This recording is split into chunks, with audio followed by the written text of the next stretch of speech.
Olá, eu sou Michele Cirilo e esse é o podcast Vila Mundo, uma iniciativa do Instituto Aqua em parceria com a Catraca Livre.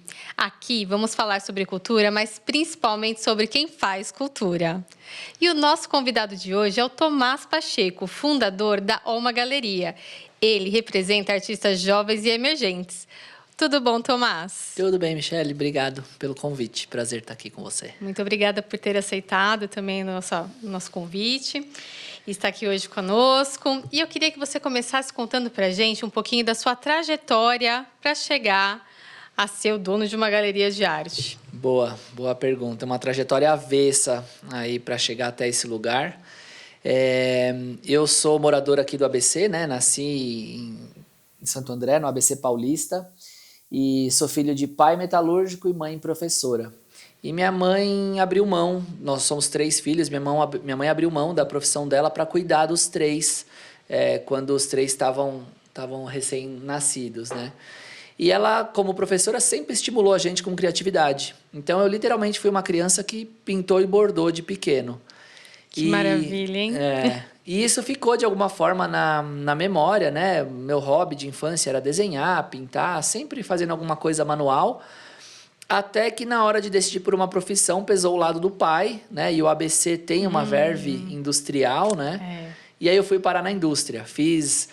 Antes tive alguns empregos informais, mas trabalhei numa transportadora, depois fui trabalhar na Volkswagen, fiquei 11 anos na Volkswagen. Ou seja, era metalúrgico raiz daqui do ABC. Exato. Aí tive a oportunidade de morar na Alemanha e nos Estados Unidos por conta da fábrica.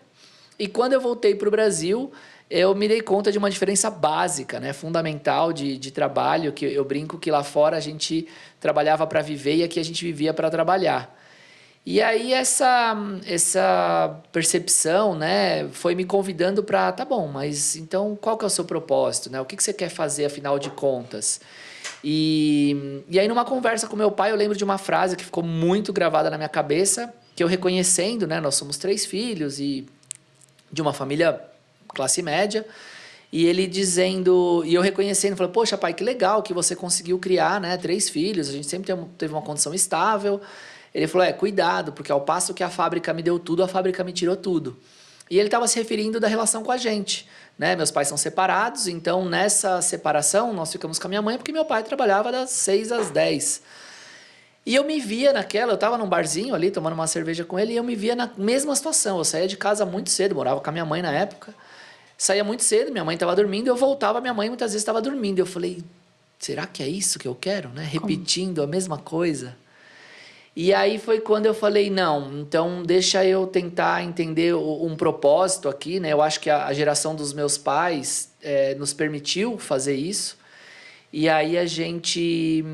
então, tá bom, então o que você gosta de fazer? Aí veio essa história, essa formação de berço, vamos chamar assim, de trabalhar com o criativo em geral. E para o seu pai, metalúrgico raiz... Como é que foi essa decisão? Nossa. Porque não é fácil, né? Ainda mais porque você já estava inserido numa das principais montadoras do país. E num cargo que não era chão de fábrica, né, Tomás? Eu brinco que meu pai é careca. E eu brinco que nessa hora nasceu e caiu de novo os cabelos dele. Porque é muito natural, é muito confortável, né, o trabalho dentro da montadora. Confortável assim, é um trabalho, como vários outros, sim, mas tem uma estabilidade. Estabilidade, benefícios, convênio médico bom, tudo, né? Tem uma série de coisas que todo pai deseja para o seu filho. E aí, a hora que você chegou lá, você falou, tô saindo. Tô saindo. Aí, enfim, foi um choque inicialmente, mas tem uma coisa caricata dessa saída, que foi quando eu pedi demissão. Eu lembro que a fábrica tinha aqueles pacotes de demissão voluntária, e era 20 de dezembro, último dia de trabalho, e o pacote fechava naquele dia. O meu aniversário é 20 de dezembro, era uma sexta-feira, e era inclusive o dia daquela confraternização do nosso departamento. E aí eu já estava pensando meses, né, sobre essa transição. E aí, quando eu fui lá e pedi a demissão, avisei meu chefe, ele fez assim, por que você fez isso? Eu tinha um monte de planos para você e tal. Veja bem, eu pedi a demissão em dezembro, ele foi me liberar em agosto do ano seguinte. Meu Deus! Do dezembro ao agosto, ele fez algumas tentativas para que eu ficasse. Não, eu tenho esse benefício, ou essa oportunidade, ou isso, ou aquilo, e eu sempre resistindo, falando, não, eu quero sair, eu quero sair, eu quero sair, eu quero sair. Quando eu saí definitivamente, o meu chefe virou para mim e fez assim, eu não tenho dúvida que o seu empreendimento, né, a galeria vai dar certo. Porque você está tão convicto do que você está fazendo que se você tivesse um pingo de dúvida, você teria cedido. Né? Teria cedido na primeira, segunda, terceira tentativa. Enfim, eu já tinha, né, aberto a galeria 1 ano e meio a 2 anos antes de pedir a demissão. Então, eu comecei paralelo, fui tocando galeria e fábrica, até o momento que eu percebi que a galeria estava respondendo. Para poder se estruturar e sair, não foi na louca, viu, gente? Então, ele não pegou o pacote e saiu assim, deixou o pai mais careca. Uma mão na frente, outra atrás, Então, foi minimamente, né, planejado. Eu sou uma pessoa, imagina, na fábrica eu trabalhava com gestão de projetos, então eu sou uma pessoa organizada, né, e tal. Aí você fez o seu plano de negócios bem direitinho, porque você já tinha formação e conhecimento, lógico, de uma outra área, mas você adaptou, foi isso? Justo, exatamente. Então, tinha feito um plano de negócio, eu via que tinha uma oportunidade, montei, a coisa foi respondendo legal, até a hora que eu transicionei 100%, né? Saí da fábrica e passei a me dedicar 100% para a galeria. A galeria tem 13 anos e eu fiz essa transição no segundo ano de galeria. Então, são 11 anos dedicados exclusivamente aí E como foi? Agora eu sou só galerista. Olha, eu brinco que tem aquele meme do John Travolta, né? Que ele tá parado, assim, olhando para os lados. Era eu na porta da galeria, olhando para os lados. Tipo, e falando, agora sou eu por eu mesmo, isso aqui tem que dar certo. E agora? Quem que vai entrar aqui para comprar um quadro, comprar uma escultura? Mas eu acho que essa própria dificuldade que se impôs né, dos meus pais não serem do meio, ou mesmo a nossa família toda não ser do meio, de colecionadores, galeristas, nada, me forçou a ter criatividade para fazer a coisa funcionar da forma que eu conseguia. E para que fosse acessível a todos os públicos, assim, você quebrou, né, o paradigma. Primeiro, de montar uma galeria no ABC. Né? Que já é uma coisa assim, não é inédita, mas foi uma coisa assim ousada no momento que você fez, né?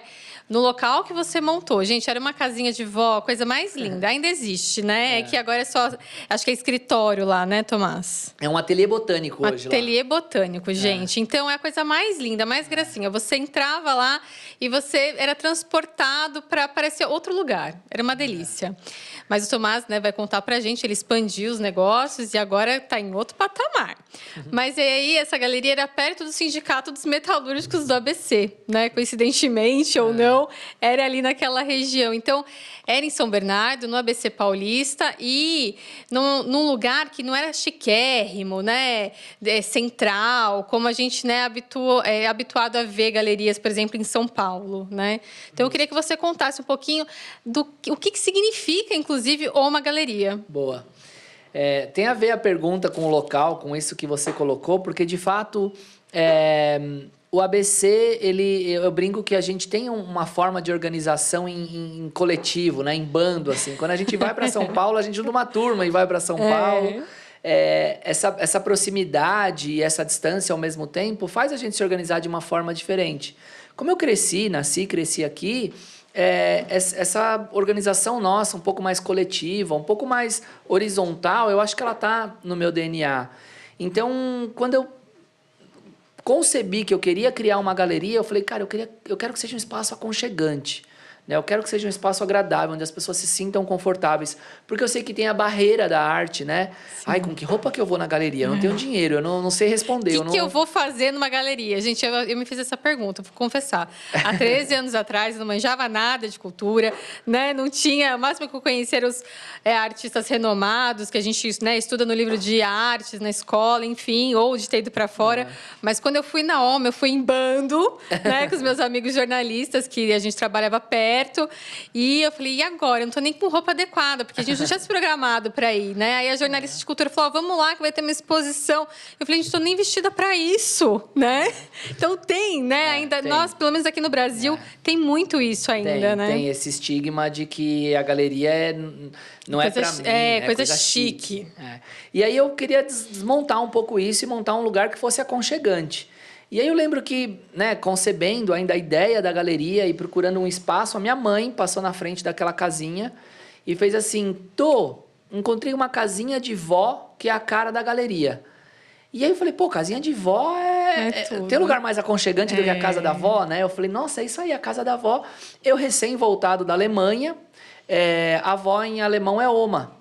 E por acaso Oma está no meio do meu nome, né? Thomaz. E eu não queria muitas galerias, né? As principais galerias do Brasil carregam o nome dos donos. Aliás, as principais galerias do mundo carregam o nome dos donos. E eu não queria essa coisa muito personificada. Então eu achei que Oma dava o tom. Atendia. Dava o tom da casa de vó. Pouquíssimas pessoas fazem essa relação do OMA com o meu nome. Acho que não há outro lugar que eu tenha falado sobre isso. Mas eu me senti confortável e desde então a galeria tem essa missão de democratizar o acesso. Por mais demagogo que pareça, mas o simples fato de como a gente recebe dentro da galeria, o próprio tipo da programação que a gente põe lá, a ideia é formação crítica das pessoas em um lugar que as pessoas se sintam confortável para consumir arte enquanto conteúdo. Óbvio que se quiser comprar, é muito bem-vindo, mas em primeiro lugar consumir como conteúdo. Maravilha. Tomás, eu queria que você contasse um pouquinho de como é que foi a expansão. Porque ele começou nessa casinha de vó, que era a coisa mais gostosa, aconchegante mesmo do mundo, e partiu, né? Foi empreender em São Paulo, na Vila Mariana, perto de outras grandes galerias, né? Foi galgar já o seu espaço ali, já na capital paulista. Então, eu queria que você contasse como é que você chegou lá. São 13 anos de galeria e um pouco antes da pandemia, a gente estava aí com 8, 9 anos de galeria e a galeria estava respondendo super bem, já participando das principais feiras de arte no país. Os artistas representados, né, estavam expondo nos principais museus também do país, MASP, Pina, MAM, MAR, Olha só. MON em Curitiba. Então, eu percebia que a coisa estava respondendo bem, comercialmente também estava respondendo bem. Mas não tem milagre, né? Eu falei agora, 1 minuto atrás, que um pouco demagogo, essa coisa do democratizar o acesso à arte, não tem milagre. São Paulo é uma loucura. São Paulo, se cai um pingo de água no chão, o trânsito vira o caos. Insuportável. Então, imagina para um colecionador vir até São Bernardo para ver um lobo solitário ali, né? Porque a galeria era a única iniciativa cultural que tinha ali na rua. Então, era muito difícil eu trazer os colecionadores para cá. Muitas vezes eu me via passeando com obra a cidade inteira. Até o momento que, bom, se Maomé não vai até a montanha vai até o Maomé. E aí eu levei a galeria justamente para... A gente montou até o Maomé. Até o Maomé. E aí nós montamos primeiro nos Jardins, na Pamplona, onde ela ficou ali 3 anos, mais ou menos. E aí a vila onde nós estávamos, uma vilinha super aconchegante, gostosa, uma delícia. Também. A vilinha foi vendida para um empreendimento imobiliário e a gente mudou agora para Vila Mariana faz 1 ano. E aí, desde então, a gente está num circuito novo, vamos dizer assim, na cidade, que compreende ali Bienal, MAC USP, Cinemateca, o Sesc Vila Mariana, aí tem a OMA, tem Carlos Osório, tem algumas iniciativas ali muito próximas que criam um circuito de artes visuais na cidade. Sim, e você falou um pouco sobre, né, alguns artistas já estarem, né, antes de chegar em São Paulo, você já tinha conseguido posicionar eles, né, em alguns principais lugares no Brasil. Queria que você falasse um pouco sobre isso. Como é que é isso? Quem são esses artistas? Que tipo de arte que é levada para esses lugares? Boa.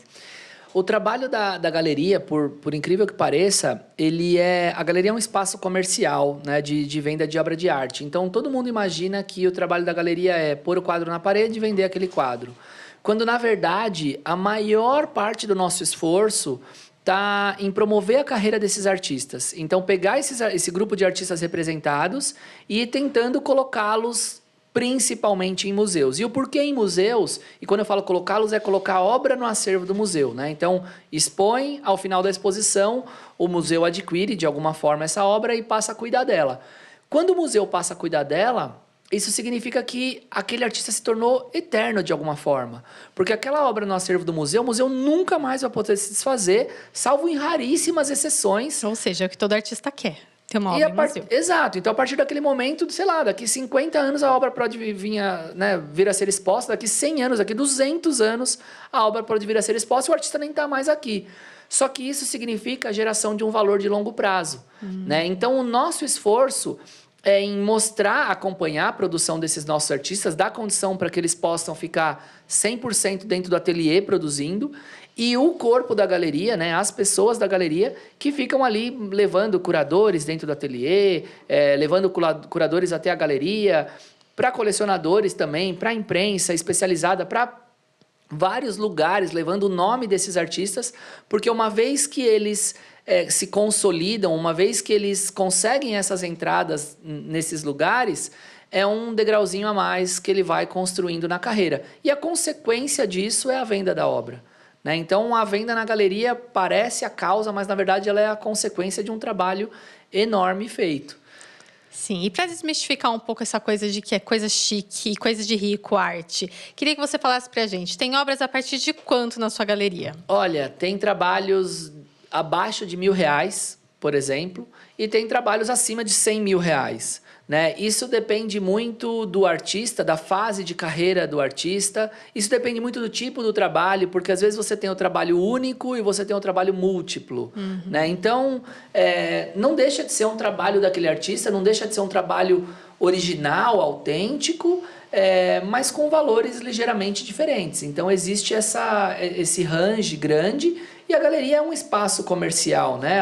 Você pode chegar na galeria e negociar. Eu quero comprar essa de 5 em 3 vezes, eu quero um desconto, eu quero... Então... uma loja normal, a diferença é que vende arte, gente. Exatamente, é muito mais estigma do que realidade, né? Você pode ir com a roupa que for, você pode ir de chinelo, bermuda, ninguém vai te aceitar mais ou menos, receber melhor ou pior por conta disso. E tem aquela questão também que todo mundo tem um quadro, pelo menos, atrás do sofá da sala, né, Tomás? Mas esse quadro, geralmente, é uma foto comprada na Shopee, mal enquadrada ainda, né? Em vez de ir até uma galeria, gente, e comprar, né, valorizar o artista local... Valorizar, a gente tem tantos artistas maravilhosos, com tantos tipos de artes diferentes e com materiais diferentes, né, Tomás? Justamente. Queria que você falasse um pouquinho, inclusive, de quais são essa diversidade de obras que tem lá. Eu concordo muito. Às vezes, o mesmo preço que você vai pagar num trabalho que sequer tem autoria, né, que é uma imagem impressa. O Leão da Leroy, gente. O Leão da Leroy, esse aí... Campeão. Então, que sequer tem autoria, você consegue comprar o trabalho de um artista, que é o que você falou, apoiar um artista local, desenvolver ali, né, enfim, o trabalho de um colega. E dentro da galeria, tem artistas que trabalham com a memória, por exemplo, como a Marlene Stan, que ela fica, né, ressignificando questões da memória para nós. Tem artistas que trabalham com o tempo, com o fazer manual, como o Nário, que já teve aqui, né, no podcast também Vila Mundo. Sim, faz a foto bordada. Exato. Então, o Nário carrega uma questão da memória também, né? Essa herança cultural, familiar, o fazer manual aplicado a uma mídia, ali, um suporte super contemporâneo. Tem trabalhos mais políticos, como o da Fernanda Figueiredo, do Renan Marcondes. Tem de uma diversidade enorme, assim. Pintura, escultura, gravura, desenhos. Então, tem para vários gostos ali. Gostos e bolsos, né, gente? Igual ele falou, dá até para aparecer lá. Então, dá para ir na galeria do Tomás ou em outra que dá para negociar igual uma loja normal, né, Tomás? Justo. Tomás, e falando um pouco sobre os artistas também, queria que você contasse um pouco como que é o seu olhar, né, para identificar um artista ou o tipo da obra, o que te chama a atenção, né? Você trabalha com artistas novos e com artistas que também já estão no mercado há um tempo. Então, qual que é o seu olhar crítico, né? O que você acha que faz você preferir um artista do que o outro? Pergunta do milhão essa, hein? É muito legal porque eu acho que é muito mais independente do trabalho do artista em primeiro plano, né? A primeira coisa que eu vejo é o compromisso desse artista com o trabalho dele. Então, não dá para ter na galeria um artista que está tentando, né? Que está, vamos ver se dá certo esse negócio aqui de arte. Se não der certo, eu arrumo um emprego ali ou lá. O que não é problema nenhum, viver de arte no país é muito difícil. Então, é justíssimo que o artista queira encontrar uma condição mais estável. Ainda também. Exato. Mas, para nós, uma vez que a gente vai colocar o trabalho desse artista dentro de um museu, na coleção de algumas pessoas, as pessoas vão investir dinheiro no trabalho dele, é muito importante que esse artista têm um compromisso muito firme com aquilo. Então, a primeira coisa que eu observo é o quanto que aquilo, a despeito, né, de situações externas, ele é comprometido com o próprio trabalho. Num segundo plano, é claro que a galeria, né, ela tem muito o olhar do dono, muito o meu olhar, porque eu brinco que eu só vendo o que eu compro. Então, como que eu vou conseguir recomendar alguma coisa para você que eu não acredite? Né? Então, todos os trabalhos dos artistas que são da galeria, eles estão na minha casa. Né? Em algum momento eu comprei 1, 2, 3 e eles estão lá em alguma parede. E por acaso eles têm em comum o labor, o fazer artístico. Todos eles têm horas empregadas naquele trabalho.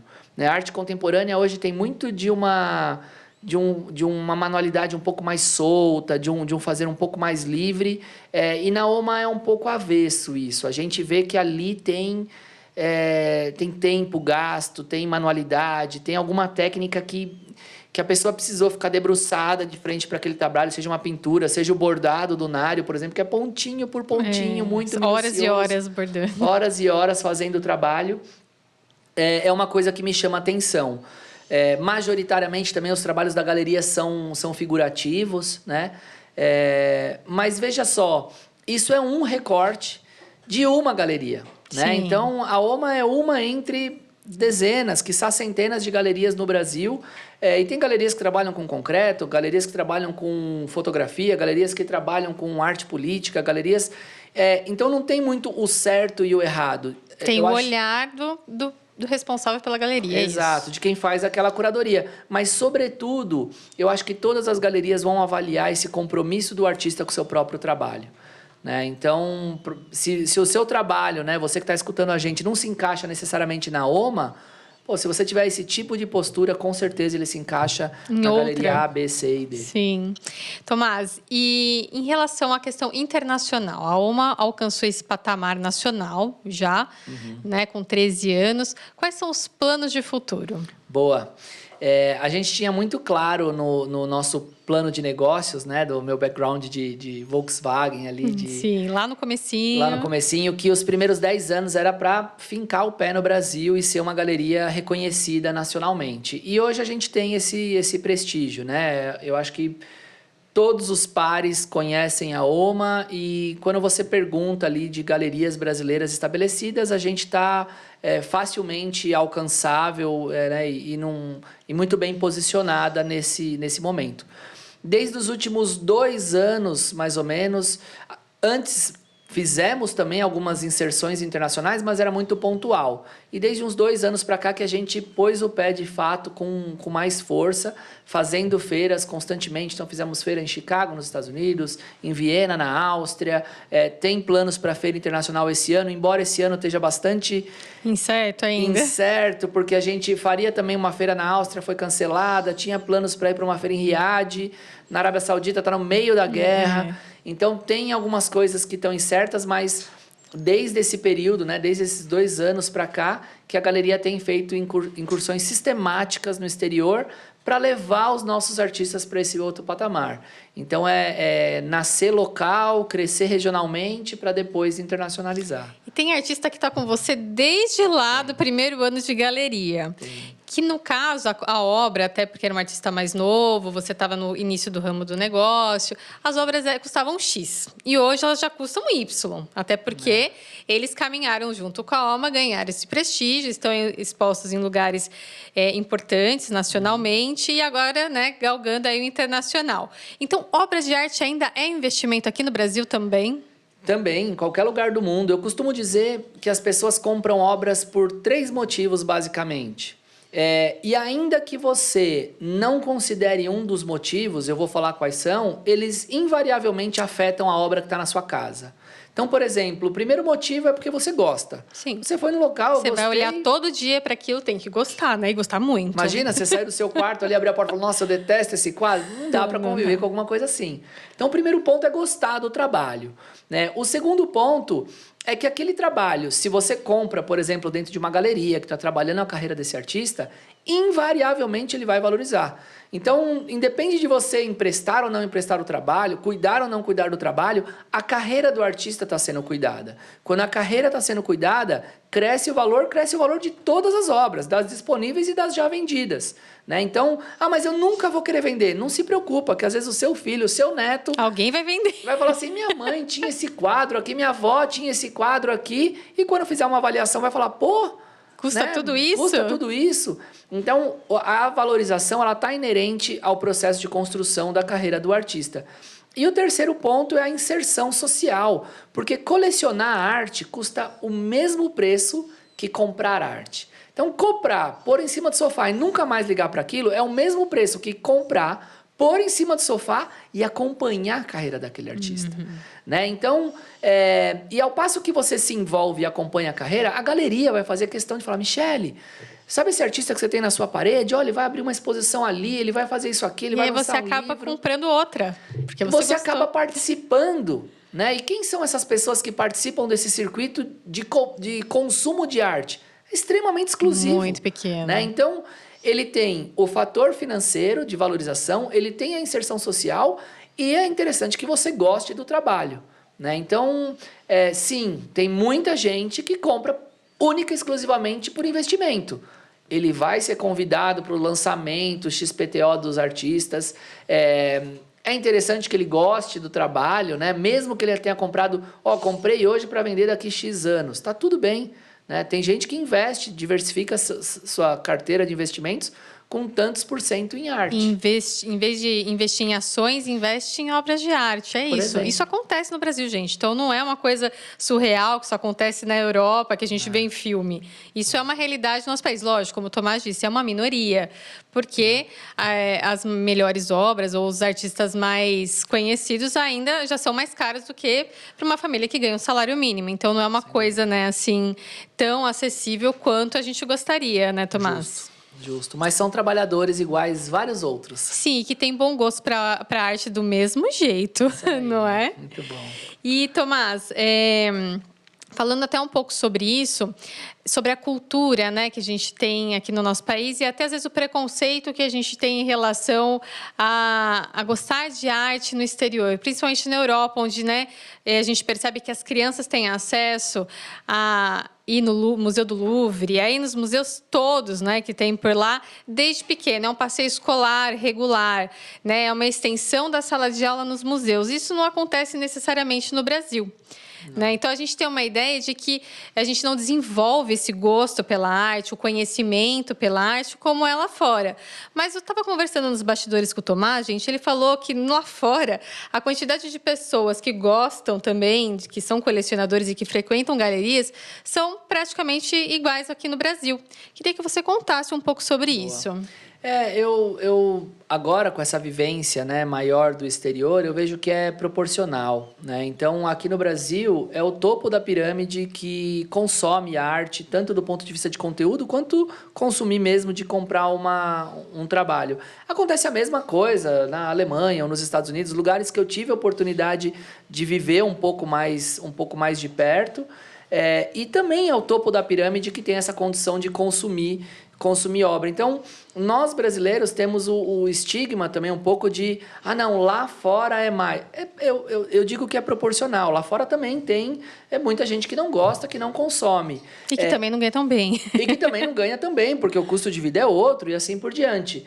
Agora, é claro que a gente não consegue comparar em termos de país, né, a condição do Brasil, um país em desenvolvimento, com um país de primeiro mundo, por exemplo. As necessidades básicas estão sanadas, por exemplo, numa Alemanha, né, para uma grandíssima maioria da população. Então, você consegue levar um pouco mais de gente para o topo da pirâmide. Mas não é dizer, por exemplo, que é lá... todo mundo. Não, que é todo mundo. Que é porque frequenta desde, né, do Jardim 1, os museus e consome arte e tem aula de arte, que vão ser todos eles que vão consumir arte. Não. Seria maravilhoso, mas infelizmente não. E o Tomás estava me contando também, gente, que ele também teve um trabalho assim com algumas escolas em São Paulo. Escolas de elite, é claro, né, Tomás? Tomás, mas que era uma extensão da sala de aula na galeria dele. Algumas escolas, elas têm um programa de aulas eletivas, né? Que são aulas para além do currículo base, da grade básica ali de ensino.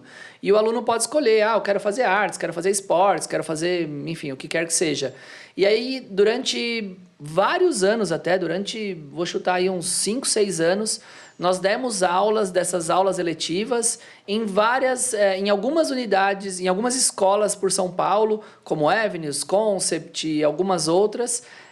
Aula de fotografia, street art, tinha lá uma que era do ateliê à galeria, ou do ateliê ao museu, ou seja, pegava todo esse espectro de produzir, trabalhar uma carreira e expor um trabalho, vender um trabalho. Tinha de escultura, ou seja, também tem escolas aqui pensando, né, e querendo prover isso para os alunos, mas ainda está limitado a uma parcela um pouco menor da população. Até porque a questão municipal e estadual depende do transporte também, né? E isso é uma barreira em muitos casos, né, Tomás? Sem dúvida. A gente tinha muitas atividades que eram gratuitas na galeria e que a gente convidava as escolas e as escolas falavam, poxa, mas eu não tenho um ônibus para levar. Né? Era muito engraçado que em São Bernardo tinham algumas escolas que estavam ali a uma distância de menos de 1 quilômetro e que eles iam a pé para a galeria. Então, eles chamavam a GCM ia escoltando ali as crianças, todas de mão dada, atravessar a rua, tal, não sei o que lá, para chegar dentro da galeria.